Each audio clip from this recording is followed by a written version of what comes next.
I've mentioned a few times, even lately, maybe I should say especially lately, what music and metal means to me. I've given a few indications of bands that I like and have liked all throughout my growing up. But I wanted to do separate little videos for each band so that I could say, hey, this is for you. Now, there's a lot of bands and a lot of musicians, because they've been in multiples throughout my time, who mean the world to me, and for various reasons. This particular one, I'm going with the right now. So, what does Motley Crue mean to me?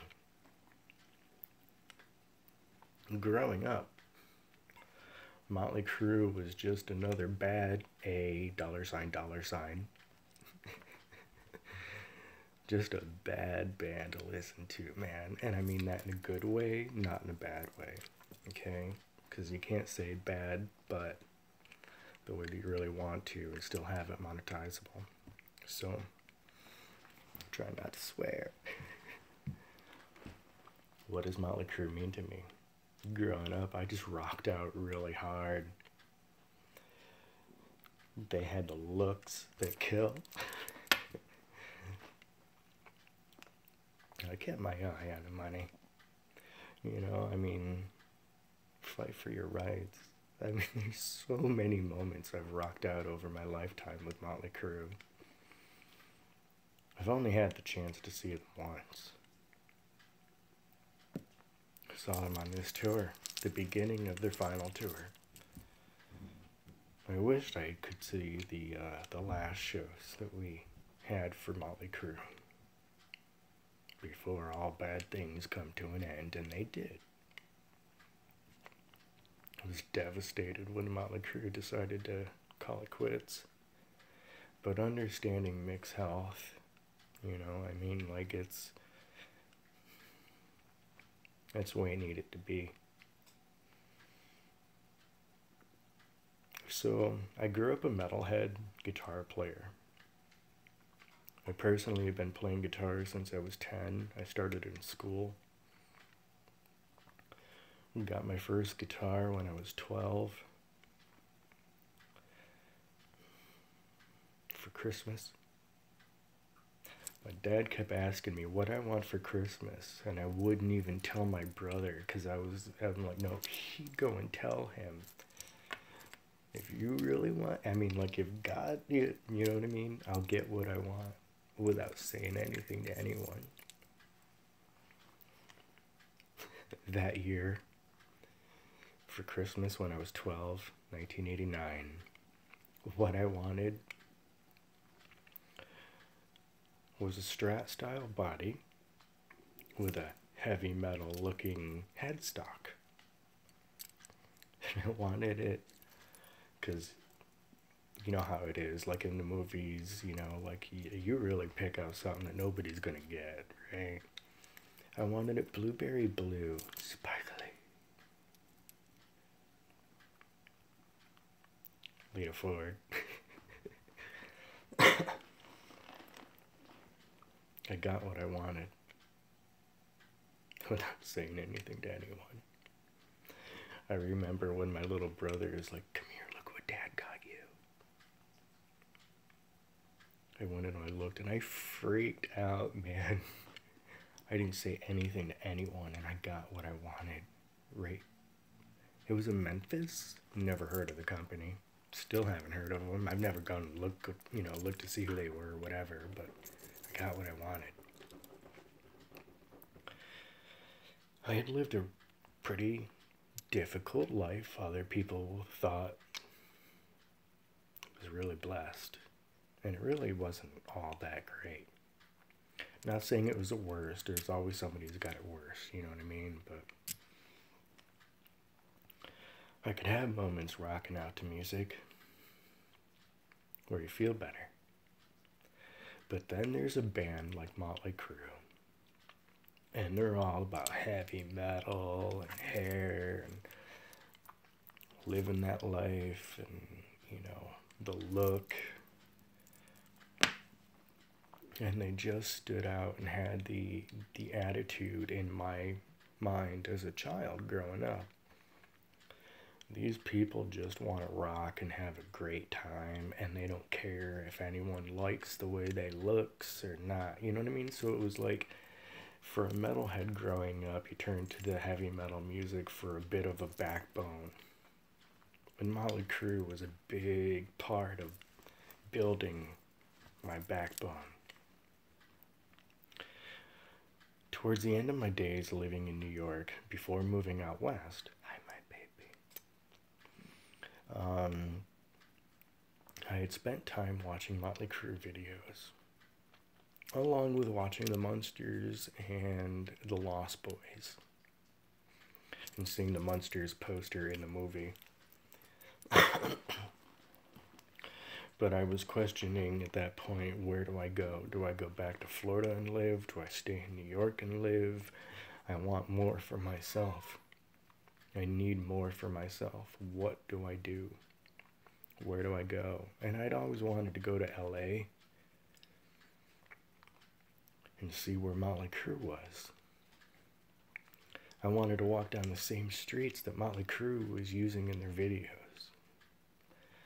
So in the end, I've always felt, and I've said, Motley Crue had a big hand in manifesting what I had placed into my mind for digging myself out of the hole that I was in growing up in New York.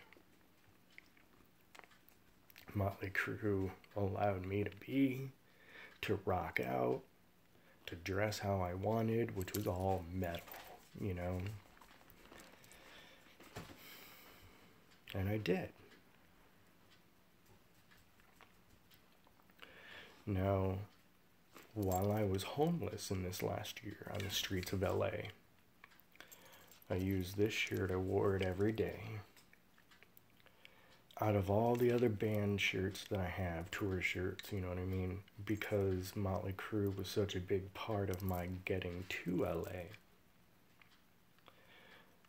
I looked at this shirt when I just couldn't handle crying myself anymore. Of all the stress and pressure and fear and everything, I would look down and I'd still be able to feel a little bit of the Motley Crue in me. More so than all the other shirts and tour shirts that I've got. A lot of them are limited edition. I don't want to ruin them. But yet I had this Motley Crue and I finally got to see a Motley show. So I wore this shirt every day until it was stiff and it's all faded and everything, because California sun bleaches your clothes.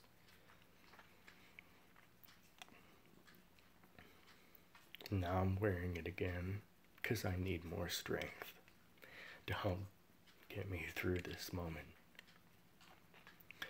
So you can truthfully and rightfully say that Motley Crue gives me the strength to move forward.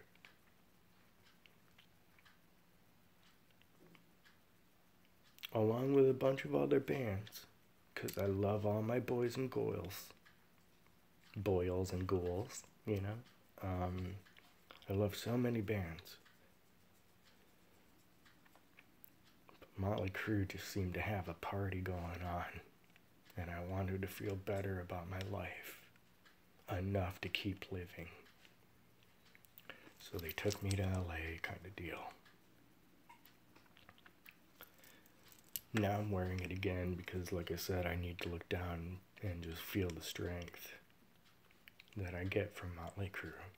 And a few other bands, because I'm not knocking anyone. And I want to acknowledge all of the ones that I've been listening to lately to help me.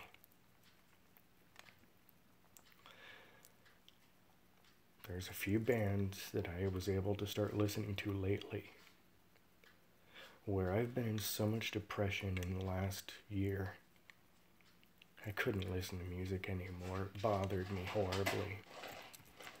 Chacho's playing. but yet I could pull up something on YouTube with like Motley Crue documentary, or the uncensored or whatever, and you could just spend a moment kind of hanging out with Motley Crue. And it's taken my mind off of the stress that I have and allowed me to feel good again. That's what I mean. So there's a few bands and people, regular musicians, that are session. Some bands that have helped me get back into feeling okay listening to music and not be depressed. It's all started, and I've got a cat and a dog. Cinderella, Keel, Motley Crue, Queensryche, Warrant, with Janie Lane.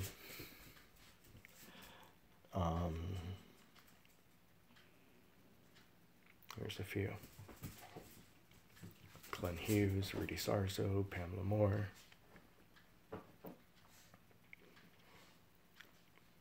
Faster Pussycat, Striper. But this one's about Motley Crue. Now I think if you grew up all about music like I did, no matter what kind it is, it can even be country, and you're going through a lot of depression, whichever band that you can listen to and it helps you just forget about things and feel better for a moment, you need to keep listening to them. For me, Motley Crue's really been helping me. Just set everything aside for a minute and just feel better for a brief moment, if even be. But I am. I've got my Mick boots on. I've got my leather pants. They're not red and you're not setting them on fire. But, Motley Crue really has helped me a great deal, especially lately, in feeling good again. And it's fleeting because I'm going through a lot of stress. Cha-cha. So, I want to thank you, Motley Crue, as a whole, for helping me feel good again. Some of my favorite albums, I would have to say, are like Theater of Pain, Dr. Feelgood. I mean, like, the list goes on, man. But I am partial to Theater of Pain, because I knew what was going on then, and how it was though music is going to help them feel better about the situations going on. And they wrote Theater of Pain, you know what I mean? Like, it was a therapy tool for them. Just like right now in my life, Motley Crue's a therapy tool for me. And a few others, like I've said.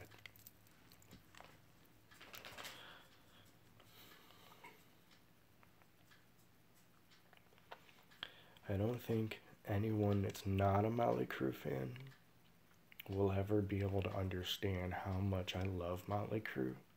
I think it's going to have to be all the Motley fans. They'd know.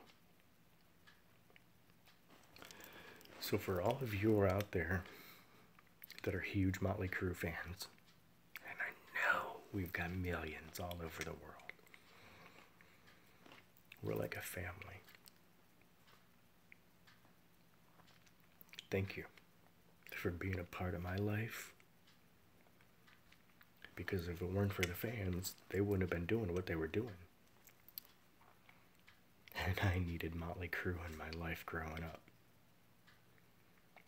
just like I need Motley Crue in my life right now.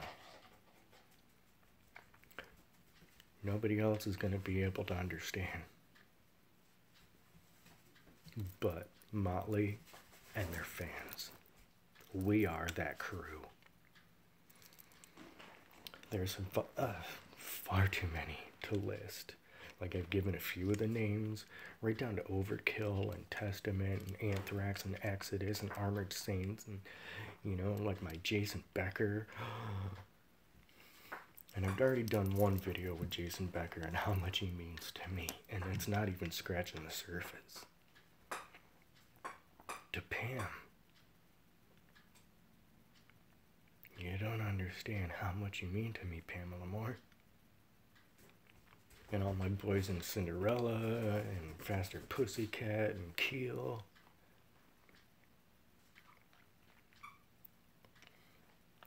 And how I can connect pieces when I say Bullet Boys or Faster Pussycat, right on up to Inve and Vixen and little Kicks.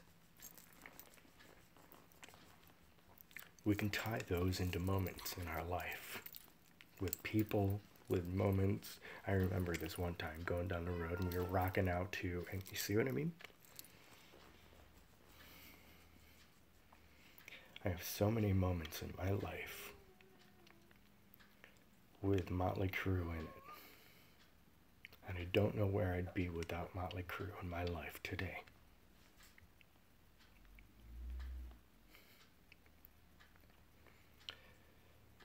So if I'm to ever mention a goal in my life, I want to meet Motley Crue.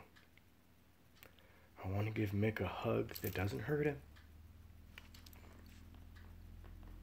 I'm a guitar player.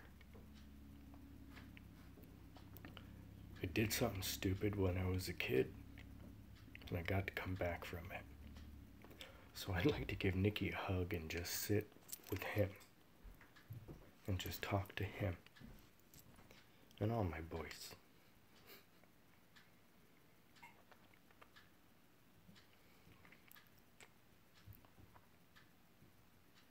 You know, if it wasn't for Vince Neil and for David Coverdale, I wouldn't have even given myself bangs at this moment. I would have just kept it all growing.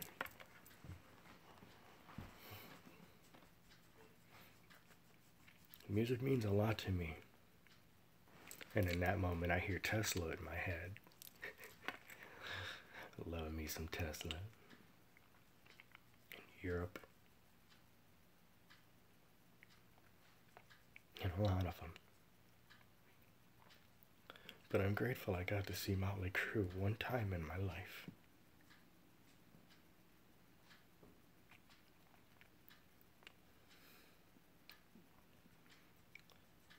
I'm trying to begin, because it's one of those, oh man, I can't even begin to tell you how much Motley means to me. And how much you've helped me. How much inner strength I've been able to pull. Just by having the shirt on. Because I'm homeless and I don't know what else to do. But you allow me to smile for a moment when I look down. And right now I have so much stress going on. I can't smile. I am. I don't know how. But I was listening to music recently. And I felt okay. And I'm standing there and listening to music, and I'm realizing that I'm kind of doing this again. You know, just getting into the music again. It's not something I've been able to do for a while.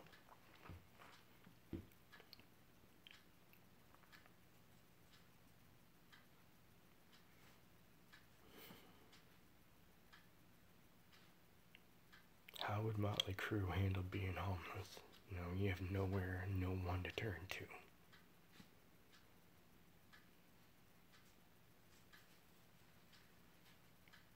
How would a Motley fan feel better about all the crap that I'm going through. Just push play. And boys, if you can get on YouTube, post a few more videos of your life outside of music, those are the things that are really helping me right now. And I'd really appreciate it. I love you, Vince, and Nikki, and Mick, and Tommy. One of these days I'd love to be able to meet you, talk about my death moment, give Mick a hug, show him my boots and be like, you like these? Explain why I'm wearing this shirt to you in person.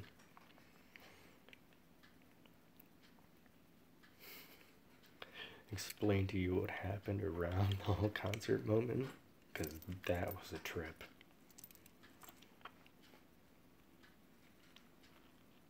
All of it. But to any Motley Crue fan out there, really,